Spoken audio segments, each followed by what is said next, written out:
സെറീനാസ് വ്ലോഗിലേക്ക് എല്ലാവർക്കും സ്വാഗതം.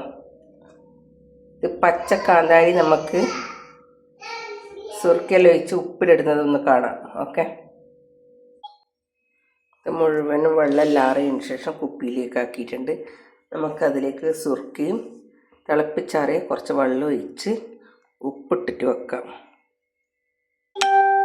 ഇതിലേക്ക് ഉപ്പ് ഇട്ടിട്ടുണ്ട്, പാകത്തിന് കുറച്ച് വെള്ളം ഒഴിച്ചിട്ടുണ്ട്. ഇനി നമുക്ക് വിങ്കർ ഒഴിക്കാം.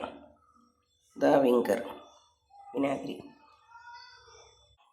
അങ്ങനെ നമ്മുടെ സ്വാദിഷ്ടമായ പച്ചക്കാന്താരി വിങ്കർ സുർക്കയിലിട്ട് വെച്ചിട്ടുണ്ട്. പിന്നെ ഉപ്പെല്ലാം ഇട്ട് കുറച്ച് ചൂടുവെള്ളം ഒഴിച്ച് പാകത്തിനാക്കി വെച്ചിട്ടുണ്ട്. ഓക്കെ, അപ്പോൾ സബ്സ്ക്രൈബ് ചെയ്യാത്തവർ സബ്സ്ക്രൈബ് ചെയ്യുക, ലൈക്ക് അടിക്കുക, ഷെയർ ചെയ്യുക. നല്ല വീഡിയോക്കായിട്ട് നമുക്ക് വീണ്ടും വരാം. Okay, by.